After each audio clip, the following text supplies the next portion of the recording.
우리가 예수의 삶에 대해서 봅니다. 예수의 인생의 The Life of Christ. 왜 우리가 보고 있습니까? 그 이유가 뭡니까? 할 적에 가장 먼저 생각할 수 있는 것은 우리가 예수의 삶을 배우는 이유인 즉슨 곧 그리스도께서는, 예수께서는 중심축이기 때문에, 성경의 중심축이기 때문에 그렇다는 거예요. 성경을 살펴보는, 구약과 신약을 살펴보는 중에 가장 중심되는 인물이 있다면, 즉 주인공이 있다면 구약이나 신약이나 곧 예수님이기 때문에 우리는 예수님의 생애를 보아야 한다는 거죠. 두 번째 본다면요, 예수님만이 하나님을 보여줍니다. 빌립이 주님께 찾아왔죠. 하나님 보여달라고. 예수님 말씀하시죠. 나를 봤는데 뭘 또 하나님 보여달라 하느냐. 원래 하나님 볼 수 없는 분입니다. 볼 수 없는 하나님이 은혜를 베푸셔서 볼 수 있게끔 해줬어요. 그분이 곧 아들 되시는 예수님이라는 거죠. 그래서 예수님의 생애를 살펴볼 수 있는 이유가 되는 것이고, 또 한 가지는 모든 인류의 이상형이 예수님입니다. 죄 없는, 끝까지 죄 없는 분으로서 과연 하나님께서 인간을 만드실 적에 어떤 의도로 만들었는가에 대한 그 정점이 예수님이기 때문에 예수님의 생애를 보아야 할 필요가 있다는 것이고, 또 모든 신자의 모델이라는 거죠. 이렇게 살아야 된다는 것. 그리고 역사의 중심인물은 역시 예수님이죠. 왜 BC와 AD로 나눕니까? Before and After Christ이기 때문에, 즉 그리스도께서 인류 역사의 중심을 차지하기 때문에 그분을 알아야 된다는 것이고, 그리고 무엇보다도 모든 기독인들은 바울 사도가 외친 것처럼 예수를 알아가는, 예수를 아는 그 지식에서 자라가야 하기 때문에 그렇다는 겁니다. 나 예수를 믿어 해서 끝난다면은 정말 이것은 아주 기초 중에 기초 단계에서 머무는 거죠. 예수를 안다, 예수를 믿는다 하면서 그 이후부터는 알아가는, 자라가는 그러한 삶을 영위해 나가야 되기 때문에, 그래서 우리는 예수를 알아야 될 필요가 있고, 그 예수를 알기 위한 가장 중요한 것은 그분의 생애를 한번 살펴보는 것이기 때문에, 그래서 우리가 예수의 생애를 보기 시작하는 거죠. 멸망했습니다. 누가? 유다가. 누구에게? 바벨론에게. 2500년 전에, 주전 586년에 결국 바벨론 제국에 의해서 유다는 멸망했습니다. 그리고 바사 시대를 거치고 헬라 시대, 즉 그리스 시대를 거치고 로마 시대에 접어들면서 이제 이스라엘은 점차적으로 하나님만을 신뢰하게 되는 그러한 민족으로 거듭나게 됩니다. 어떻게 보면 하나님의 은혜죠. 그 과거에는, 멸망당하기 전에는 온갖 바알, 아세라, 밀곰 뭐 등등의 신들을 섬기다가, 하나님만 안 섬기고 다 섬기다가 이제 멸망당하고 50년, 100년, 200년, 300년 지나가면서 모든 어떤 인간으로서의 소망이 끊어져 가면서 이젠 제국시대가 펼쳐지면서 우리라고 하는 조그마한 한 민족이 어떻게 자주독립할 수 있겠는가 하는 포기 상태에 이르면서 결국 그들이 바라볼 수 있는 것은 뭐다?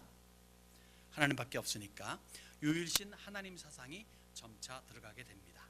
그래서 주전 한 150년, 200년 전부터는 이제 하나님에 대한 믿음이 하나로 뭉쳐지면서 거기에서 이제 점차적으로 이제 이 파들이 생겨나는데, 바리새파, 사두개파, 뭐 에스네파, 그리고는 예수님께서 태어나시기 얼마 전부터는 뭡니까? 이제 헤롯파라든가 뭐 이 셀롯파 같은 이런 파들이 생겨나면서 예수님의 탄생을 준비시키는 그런 작업이 펼쳐지는 거죠.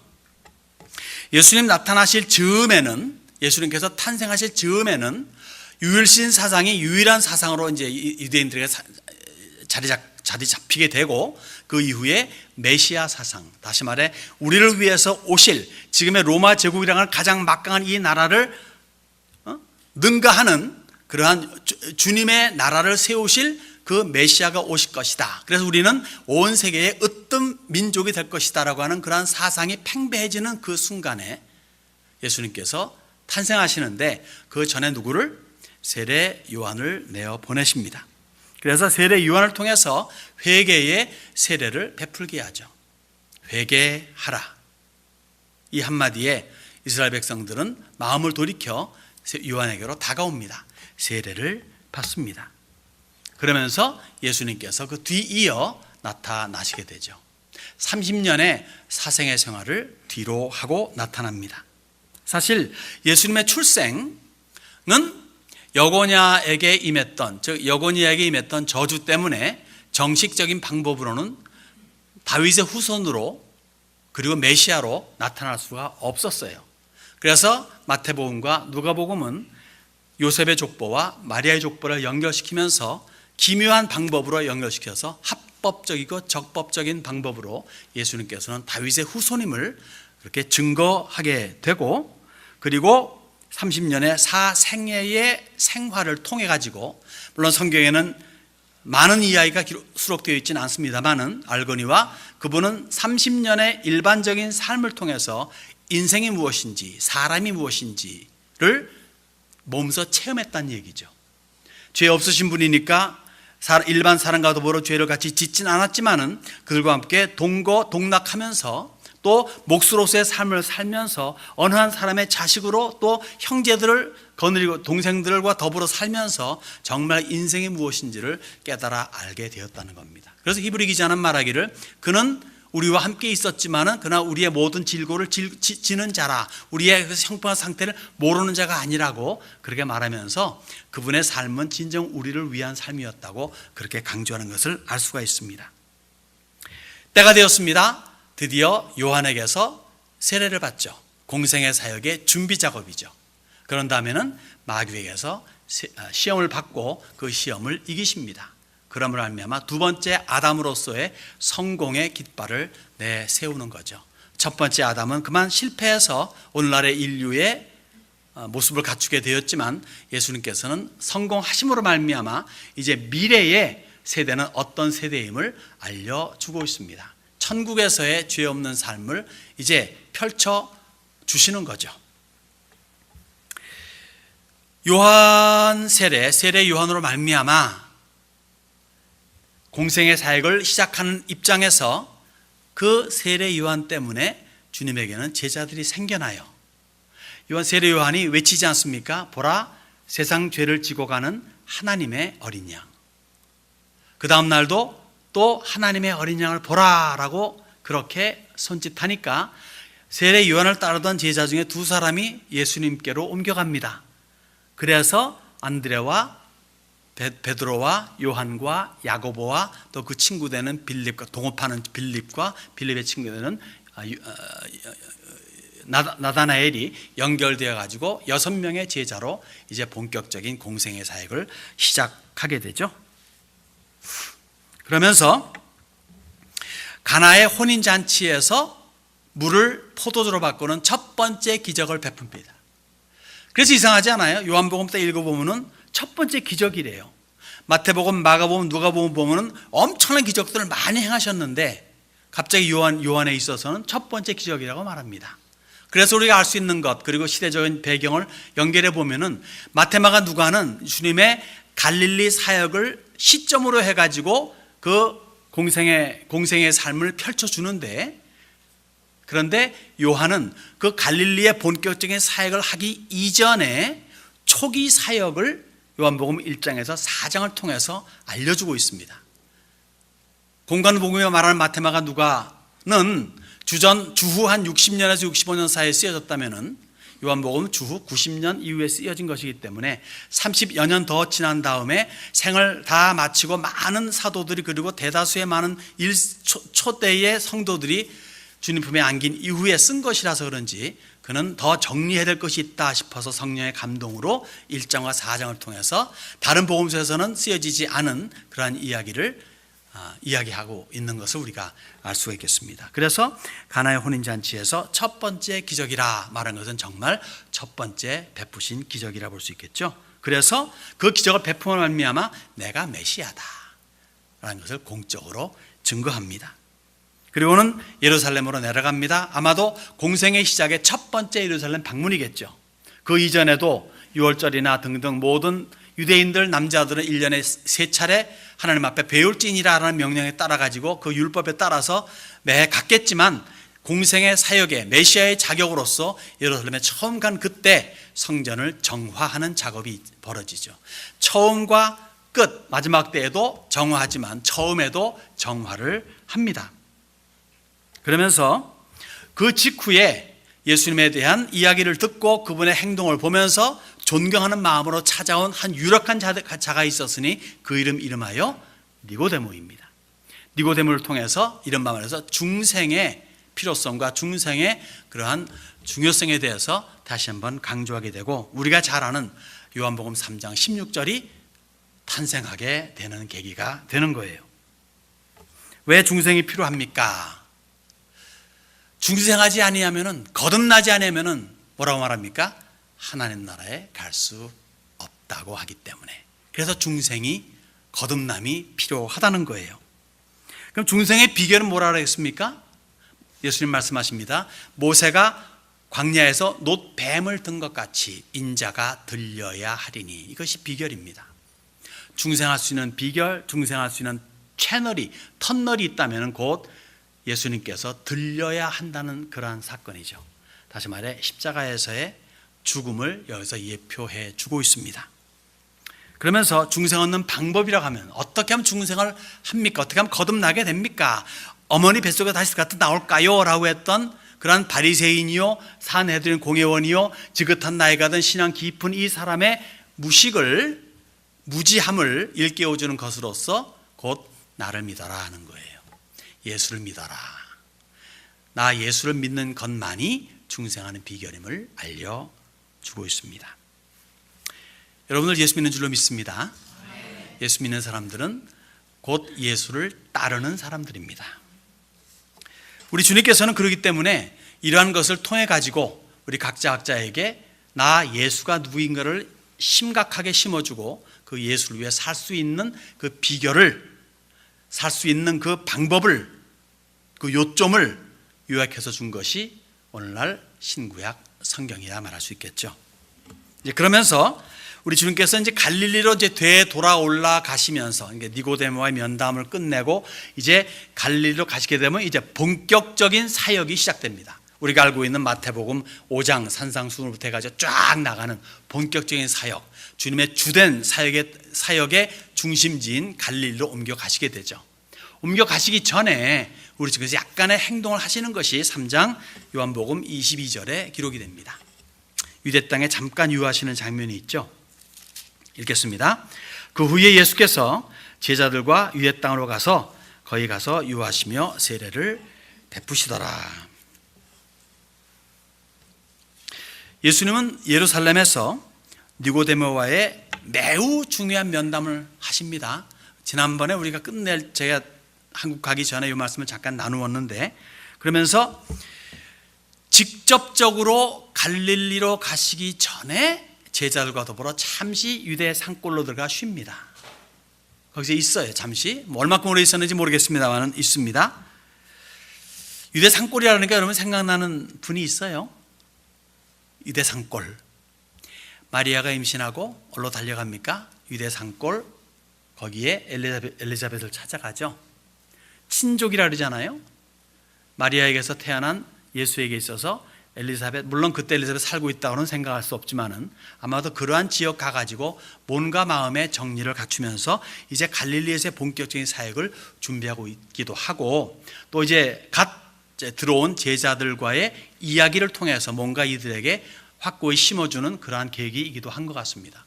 즉 사역 뿐만이 아니라 이렇게 항상 고고고 하는 그러한 주님이 아니라 때에 맞추어 가지고 쉼을 택하는, 쉼이 있는 그런 사역을 하시는 걸 볼 수 있죠. 사실 예수님께서 하시던 많은 그 사역 중에 때때로 기도하시러 산에 가시다, 없어지시다, 이런 부분들이 있습니다. 그러니까 우리는 알아야 될 것은 항상 뭐든지 열심히 하고 애쓰고 수고하고 고고고 하는 것만이 정답이 아니라 때로는 쉼이 있는 삶이 필요하다는 거예요. 그런 면에서 일반 세인들에게, 일반 사람들에게 교회는 어떤 모습으로 비춰져야 될까요? 성도들은 어떤 모습으로 비춰져야 되겠습니까? 교회 가니까 밤낮 싸우고 찢고 볶고 하더라. 또 한국에서 요새 또 계속 터지는 사건이 있지 않습니까? 대형 교회에선 대형 사건이 터지더라고요. 그래서 대형 교회인지 몰라도 그러니까 그 미디어를 통해서 아니면 또 이 피부적으로 느낄 적에 야, 교회는 뭐 그렇다 하면은 교회는 그들에게 있어서는 회피의 장소예요. 생각하고 싶지 않은 장소가 되는 거죠. 그러면 안 되지 않겠습니까? 교회라 하면은 믿지 않는 사람들에게는 사실 오아시스가 되어야 되는 것이고, 믿는 사람들에게조차도 쉼터가 되어야 되는 것이 교회의 본질이 아니겠습니까? 우리 세미한교회는 그렇기 때문에 이 지역 사회에 오아시스가 되고 쉼터가 되는 교회가 될 줄로 믿고요. 또 여러분들이 성도라 일컬으면은 믿지 않는 사람들에게 우리를 통해 가지고, 성도를 통해서 여기에 뭔가가 있구나 하는 안도감을 줄 수 있는 여유 있는 신앙의 삶을 살아야 될 줄로 믿습니다. 자, 그러면서 이제 요한이 우리 예수님을 바라보는 가운데 그의 충성을 보여주는 장면이 23절에서 36절까지 있습니다. 요한은요, 아직도 회개의 세례를 베풀고 있습니다. 예수님께서 오셨고 공생의 사역을 시작했으면 없어져야 되는데 아직도 그 사역을 똑같이 하고 있어요. 근데 요한은 알아요. 이제 예수님께서 나타나셨기 때문에 이제 자기는 퇴진해야 됨을 압니다. 나는 이제 물러가야 되는데 아직 물러가지 않고 있어요. 왜? 생명을 주관하시는 분 하나님이신데 아직 내 생명을 걷어가지 않았으니까 나에게 주어진 본분은 있다. 그 본분을 그 죽는 그날까지 끝까지 지키는 그런 모습을 우리에게 보여주고 있습니다. 주어진 일에 최선을 다하는 삶, 내 생명이 마지막 꼴깍할 때까지 나에게 주어진 인생을 열심히 살아가는 것, 이것 우리에게 중요한 일이라 믿습니다. 그래서 하나님께서는 여러분들에게 죽는 날짜를 주지 않은 것 같아요. 죽는 날짜를 주시면은 어떻게 될 것 같습니까?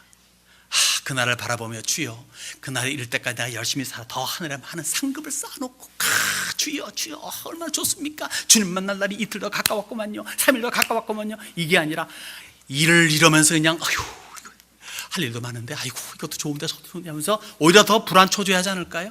뭐가 맞는 것 같아요? 전자가 맞겠죠. 그래서 그날을 주시지 않은 것 같아요. 세례 요한도 그날을 모릅니다. 그러나 그는 그에게 주어진 자기의 일을 최선을 다해서 하는 겁니다. 자, 23절에서 26절을 보면은 요한의 제자들이 질문하는 장면이 있어요. 요한도 살렘 가까운 에논에서, 이거 살렘이라면 예루살렘입니다. 가까운 에논에서 세례를 베푸니 거기 물이 많음이라. 그러므로 사람들이 와서 세례를 받더라. 요한이 아직 옥에 갇히지 아니하였더라. 이에 요한의 제자 중에서 한 유대인과 더불어 정결 예식에 대하여 변론이 되었더니 그들이 요한에게 가서 이르되 랍비여, 선생님과 함께 요단강 저편에 있던 이 곧 선생님이 증언하시던 이가 세례를 베풀매 사람이 다 그에게로 가더이다. 아무리 달이 밝아도 태양이 비치면은 그 다른 빛을 잃게 마련입니다. 요한의 사역은 이제 그 끝을 향해 달려가고 있습니다. 끝이 보입니다. 그런데 요한의 제자들은 달라요. 그들의 스승은 요한입니다. 그들에게는 요한이 끝까지 잘 되기를 바라는 거예요. 그리고 그 누구보다도 더 존경받는 사람이 되기를 원하는 거예요. 비록 요한이 예수님 바라보고 하나님의 어린 양이다 그러고 아마 요한은 그 제자들에게 저분 때문에 내가 존재하는 것이다라고 말씀했을는가 몰라도, 마치 예수님께서 예수님의 제자들에 그렇게 말했지만 못 알아들었듯 요한의 제자들도 역시 못 알아듣고 계속 요한을 추앙하며 떠받들며 그의 제자로서 삶을 살아가지 않았을까 싶어요. 그러니까 그 제자들에게 있어서 모든 사람들이 우리 스승을 따랐는데 이제 많은 사람들이 우리 스승을 버리고 예수라는 분을 따라가고 있고, 그리고 나와 함께 있었던 이 친구도 절로 따라간 것을 보면서 더 안타까워하지 않을까 하는 생각을 가져보죠. 그러면서 스승에게 그렇게 말하는 겁니다. 스승님, 우리를 따르던 사람들이 다 저분에게로 갑니다. 어쩌면 좋겠습니까? 인지상정으로 볼 때는 충분히 이해가 가요. 그런데 여기서 우리가 꼭 배워야 할 것이 있다면 이겁니다. 참 신앙은 사적 이윤을 첨가해서는 안 된다는 겁니다. 우리는 너무도 일상생활 속에서 나의 이윤을 계산해요.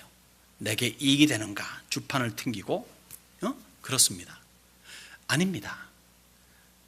사적 이윤이 포함되는 신앙생활은 아니라는 겁니다.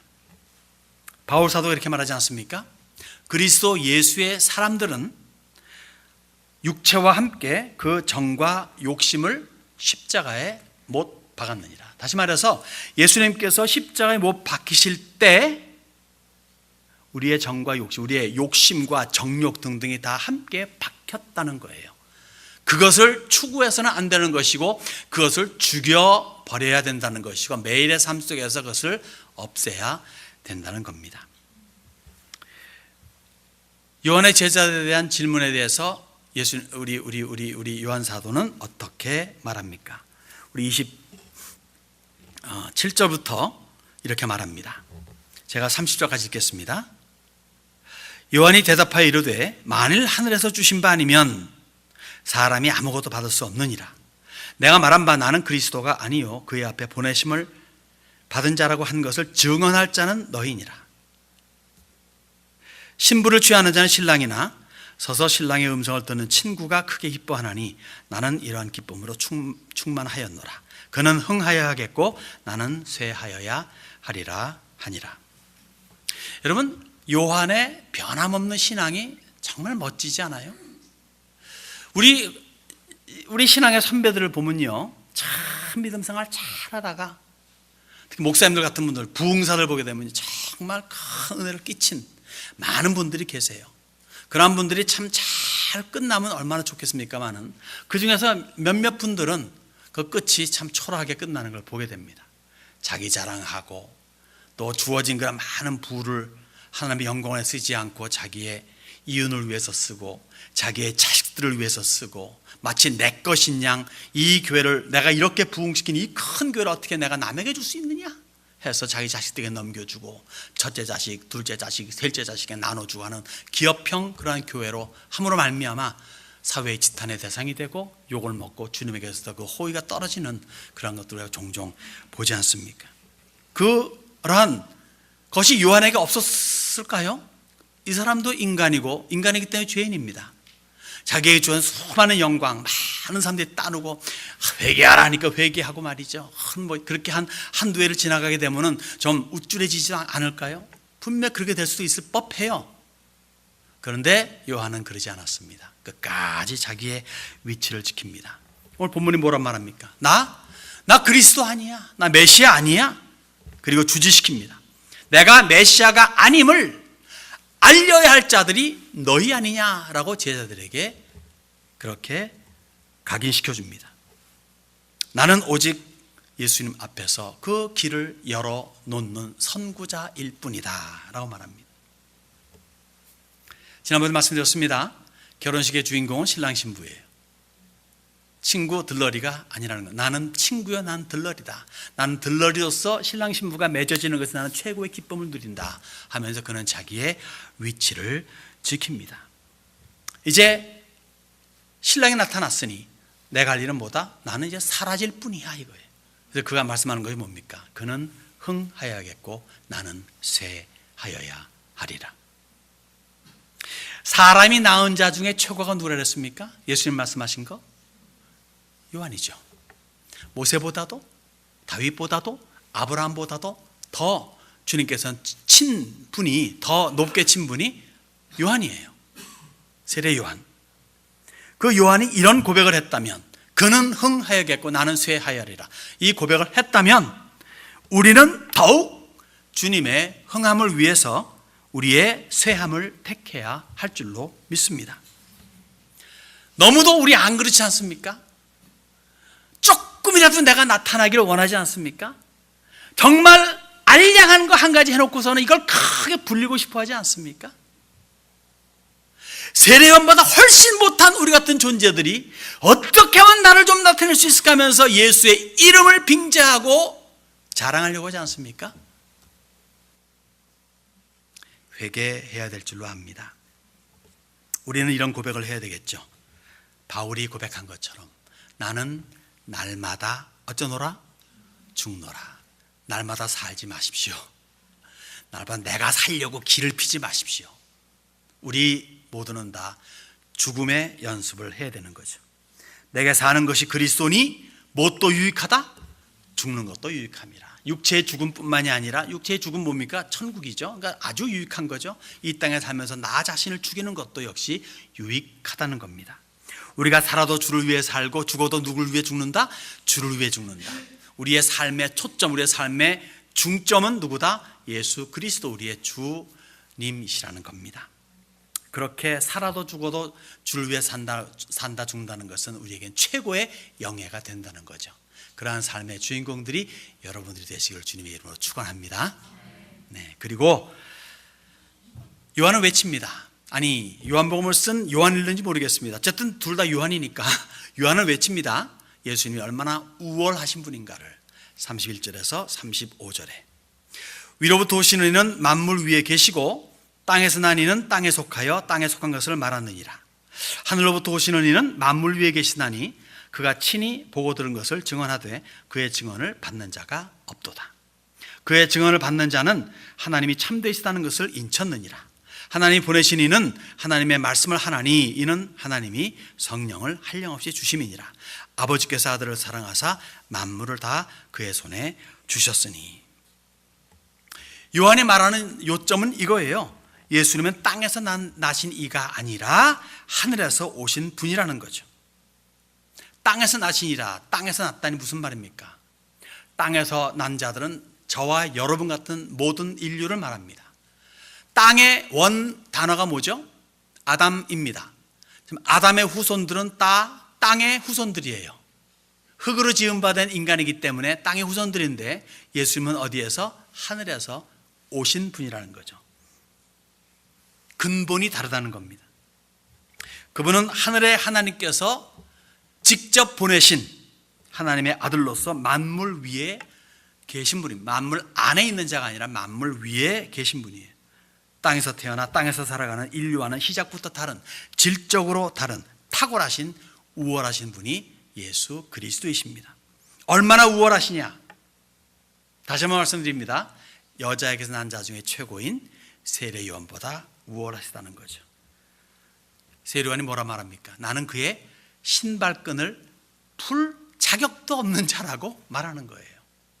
유대인들 가장 최고로 뽑는 자가 누구입니까? 모세 아닙니까? 율법의 전수자입니다. 하나님과 얼굴과 얼굴을 맞대 대면한 자입니다. 그 누구도 모세를 능가할 자는 없다고 유대인들은 장담하는 분입니다. 그래서 예수님께도 말하잖아요. 넌 누구냐? 우리는 모세의 제자다 라고 그렇게 자랑할 정도로 모세는 위대하신 분입니다. 실제로 멋진 분이에요. 그 목이 곧은 이스라엘 백성들을 애굽에서 이끌어내 가지고 40년 동안 광야에서 멋진 이끌어내고 인도한 그런 멋진 리더가 모세입니다. 그런데 히브리 기자는 이렇게 말하지 않습니까? 모세는 집이고 예수님은 집 지은 자야. 뭐가 더 중요해? 집 지은 자 아니면 집 지은 자죠. 그리고 모세는 하나님의 집에서 종으로 살았어. 예수님은 하나님의 집의 아들이야. 아들은 주인한 얘기예요. 그죠? 그러면 주인이 중에 종이 중에. 그렇게 모세보다 훨씬 우월함을 알려줍니다. 자, 그러면 소름 끼치는 귀신과는 어떻습니까? 요새 영화 가운데 그런 거 있잖아요. 그저 그 인과 연이라는 그런 그 영화도 나오고 그래가지고 사람이 죽으면 둥둥 떠다닌다거나 아니면 이렇게 나타나가지고 또 이렇게 이런저런 이야기가 있고 한데, 여러분 일반 우리가 알고 있는 그런 샤머니즘에서 나오는 그런 귀신들은요, 죽은 사람의 영혼들이 떠돌아다니는 것이 아닙니다. 그렇게 여러 번 외쳤습니다. 귀신은 뭐다? 타락한 천사들이다. 그 타락한 천사가 하도 많아가지고 귀신 떼들이 많은 거예요. 사람은 죽으면요 절대 귀신 되지 않습니다. 딱 두 군데 가요. 천당 아니면 지옥. 그러면 귀신 떼들, 즉 타락한 천사들 어떻습니까? 예수님을 볼 때마다 그들은 오금절해 가지고 벌벌 떨었습니다. 그리고 빌고 또 빕니다. 제발 살려달라고, 무적행에 가지 말게 해달라고. 어차피 갈 이들이지만 그들도 알고 있지만 조금이라도 시간을 벌려고 비는 자들이 귀신떼들입니다. 오죽했으면 돼지떼가 들어가게 해달라고 부탁을 했겠습니까? 그리고 그들은 이구동성으로 외쳐요. 나는 당신이 누군지 압니다. 이거예요. 하나님의 아들이십니다라고. 주님께서 그 말씀하지 말라고 제어하고 있죠. 때가 이르기까지는 하면서. 그러면 귀신떼들의 왕인 마귀는 어떻습니까? 주님을 대적하잖아요. 그리고 이렇게 겉으로 보기에는 마치 음과 양같이 맞붙는 것 같이 느껴지잖아요. 아닙니다. 다시 한번 제가 강조하고 싶지만은 오라고 할 때 오는 것이고 가라고 할 때 가는 게 마귀예요. 자기가 스스로 오고 가고 못합니다. 예수님께서 또 성령께서 역사하셔가지고 마귀에게 가! 시험을 해! 하니까 시험하러 온 거지 시험을 하고 싶어서 온 거 아니었습니다. 그리고 마귀야 물러가라 하니까 그냥 그 순간은 물러갔어요. 마귀는 예수님의 말 한마디에 끝장나는 겁니다. 그럴 정도로 예수님은 우월하신 분이에요. 그래서 맨 마지막에 여러분들 저 천사장 있잖아요. 누구죠? 미가엘이죠. 미가엘이 감히 모세의 시체를 가지고 마귀에게 함부로 말 못했다고 이렇게 쓰여져 있습니다. 그러니까 마귀도 천사장인 미가엘도 함부로 대하지 못하는 자가 마귀예요. 사실 마귀는 루시퍼잖아요. 가장 아름답게 가장 파워풀하게 지어진 천사의 장입니다. 피조물. 함부로 대하지 못하는데 때가 이르러가지고 주님께서 천사 한 분에게 자 가서 마귀 잡아와. 그냥 그 순간에 가가지고 잡아오잖아요. 그리고 무저갱에 천년 집어넣잖아요. 그러니까 주님의 명령이 아니기 때문에 천사들도 일대로 맞붙지 못하지만 주님 명령하시고 잡아와 하면은 그 전권 그 능력을 받으면요 그냥 가가지고 잡아오는 거예요. 음양론으로 해가지고 항상 음과 양은 존재한다는 그런 중국의 설은 헛것입니다. 우리 주님은 가장 파워풀한 그리고 전지전능하신 비교할 수 없는 분이십니다. 그렇게 우월하신 분이 예수님임을 우리들은 여기에서 살펴볼 수가 있습니다. 그러면서 그러하신 분이기 때문에 우리 그분을 어떻게 대해야 되겠는가, 즉 각인의 책임을 36절에 주고 있습니다. 아들을 믿는 자에게는 영생이 있고 아들에게 순종하지 아니하는 자는 영생을 보지 못하고 도리어 하나님의 진노가 그 위에 머물러 있느니라. 자, 마지막으로 다시 한번 강조하겠습니다. 예수를 믿는다 하는 것은 곧 영생입니다. 영생이다 하는 것은 곧 예수님께 순종한다는 거예요. 이런 방정식입니다. 반면에 그러니까 거꾸로 말하면 예수께 순종 안 한다 라고 하는 것은 예수를 안 믿는다라는 것이고, 예수를 안 믿는다라고 하는 것은 영생이 없다는 것이고, 영생이 없다는 것은 하나님의 진노가 있다는 것을 말하는 거예요. 영생을 접하겠느냐 아니면 진노를 접하겠느냐는 각인에게 달려있다 해도 무리수는 아니겠습니다. 하나님의 복음이 전파될 때 영접하는 자는 구원과 영생이지만 영접하지 아니하는 자에게는 영벌과 지옥이 기다리고 있음을 알아야 됩니다. 다른 거 없어요. 연옥도 없습니다. 안식교가 말하고 있는 죽으면은 뭐 믿지 않는 사람도 그냥 사라져 버린다, 없어져 버린다, annihilate 된다, 이것도 아닙니다. 분명히 성경은 아주 강력하게 말합니다. 믿지 않는 자는 영벌이요, 영벌의 장소는 지옥임을 보여주고 있습니다. 꼭 짚고 그래서 넘어가겠습니다. 그러면 순종이 연결된다고 하면은 그러면 구원도 역시 행위 아니겠습니까? 여러분, 구원에는요 믿음만이지만은요 믿음이라고 하는 동전의 뒤에는 행위가 딱 붙어있게 마련이에요.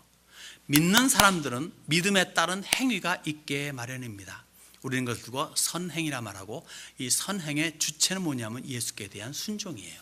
말씀에 대한 순종입니다. 따로 생각하면 안 됩니다. 예수 믿습니다 한다는 것은 예수님께 순종합니다가 내포되어 있는 겁니다. 예수님께 순종한다는 것은 예수님의 말씀이 기록되어 있는 성경의 삶을 살겠다는 것을 말하는 거죠. 즉 예수 믿는다, 예수께 순종한다, 말씀에 순종한다, 이게 다 동의어라는 겁니다. 우리는 거기에 걸맞게 살아가는 거죠. 그렇지 않고 여기에 준하지 않는다면 뭔가 빈 삶이 되는 거예요. 완벽하지 않는 삶이 되는 거예요. 그러하기 때문에 그렇게 완벽하게 살려고 하지 않기 때문에 자기의 이윤을 추구하기 때문에 비록 믿음은 있다 하더라도 사회의 지탄의 대상이 될 수 있는 거죠. 욕을 먹게 되는 거고. 그러나 말씀대로 산다면 우리의 인생이 어떻게 살아가야 됨을 확연히 성경을 통해 알 수가 있고 그 성경대로 살 적에는 이른바 사도행전에서 말하는 바 믿는 사람을 보고 두려워하는 마음은 있으나 칭송하는, 예수님께서 산상수훈에서 말씀하셨듯이 너희의 착한 행실을 보고 사람들로 하여금 하나님께 영광을 돌리게 하라고 하는 것이 나오는 거죠. 저는 참 안 좋은 것을 보았습니다. 물질 때문에 교회가 쇠약해져 가는 것을 봅니다. 여기서는 그렇게 두드러지게 보여지진 않지만 한국은 특별히 보여지더라고요. 물질의 부가 사실 얼마나 중요합니까? 물질 없이 뭐 되는 거 없잖아요. 그렇지만 그것을 어떤 신앙의 퓨리티, 순수함과 이렇게 맞바꾸는 것을 많이 보게 됩니다. 안타까운 현실입니다. 신앙이 좋은 사람들, 정말 하나님을 찾는 멋진 성도들 많이 봤어요. 그러나 그 반면에 그렇지 않은 부분을 보면서 참 안타까운 심정을 가졌습니다. 여기 미국, 우리는 편안한 삶을 살아갑니다. 그리고 안정된 삶을 많은 분들이 살아갑니다. 이민 역사도 이제 50년대 가기 때문에 이제는 많은 분들이 안착했고 자녀들이 잘 자랐고 그 자녀들 말미암아 또 이제 우리의 삶도 이제는 그런 대로 이제 거의 이제 계산이 되어갈 정도로 많은 분들이 그렇게 살아갑니다. 그러면서 신앙에 대한 컴프로마이스가 있지 않을까 생각을 해요.